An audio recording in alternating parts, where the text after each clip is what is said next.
विपक्षी पार्टियां बहुत जल्द कई सीटों पर अपने अपने प्रत्याशियों के नाम का ऐलान कर सकती है। उसी में से एक अमेठी सीट होने वाली है।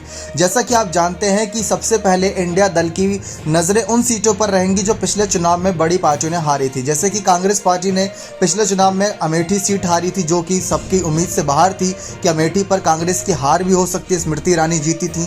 ठीक वैसे ही समाजवादी पार्टी भी उन सीटों को जीतना चाहेगी जिन सीटों पर उनकी पिछले चुनाव में अच्छी पकड़ थी और अभी हाल ही में उपचुनाव या किसी वजह से उन सीटों पर उनका कहीं ना कहीं दबदबा खत्म हुआ, तो उन सीटों पर उनकी नजरें रहेंगी। तो ऐसे में राहुल गांधी पर जल्द ही ऐलान हो सकता है, यानी अमेठी सीट को लेकर बड़ा ऐलान हो सकता है कि अमेठी सीट से किस प्रत्याशी को आगे किया जाए।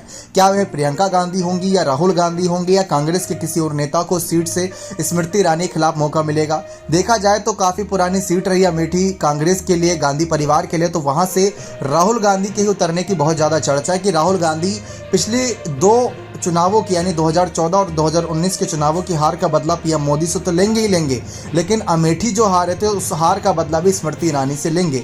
और ऐसे में जैसा कि आप देखते हैं कि सपा बसपा इन सीटों पर अपने प्रत्याशी नहीं उतारती, क्योंकि ये कुछ सीटें ऐसी है जो परंपरागत कांग्रेस की सीटें मानी जाती हैं, लेकिन जब ये भाजपा के खाते में गई है तो यहाँ पर सपा और बसपा की भी नजरें होंगी।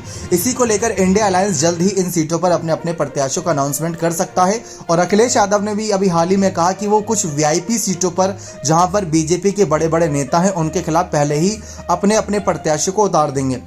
तो हो सकता है कि इस बीच राहुल गांधी के नाम को लेकर भी ऐलान हो जाए कि उनको अमेठी से ही चुनाव लड़ाया जाएगा। वायनाड के साथ साथ अगर अमेठी से भी चुनाव लड़ते हैं तो ये बहुत बेहतर बात रहेगी, क्योंकि जनता चाहती है एक बार फिर से स्मृति ईरानी वर्सेस राहुल गांधी के बीच जंग। और ऐसे में इंडिया अलायंस इस वजह से पहले प्रत्याशियों का नाम का ऐलान कर देगी क्योंकि नीतीश कुमार और तमाम नेता ने कह ही रखा है कि हो सकता है कि वक्त से पहले चुनाव करा दे बीजेपी यानी एनडीए, और ये भी हो सकता है कि जो नेता को हम पहले उतारेंगे उनको ज़्यादा मौका मिल जाए प्रचार का। तो इसी वजह से उन नेताओं की लिस्ट को पहले नाम सामने लाना चाहती है जो लोकसभा चुनाव लड़ेंगे। अभी कुछ राज्यों में विधानसभा चुनाव का माहौल है, लेकिन इस बीच लोकसभा चुनाव की लिस्ट भी सामने लाकर प्रत्याशियों को पहले आगे रखकर उनको तैयारी का पूरा मौका इंडिया अलायंस देना चाहती है। अब देखते हैं इस बीच राहुल और स्मृति के बीच जंग को लेकर क्या ऐलान होता है। बने रहे चैनल के साथ। बहुत बहुत धन्यवाद।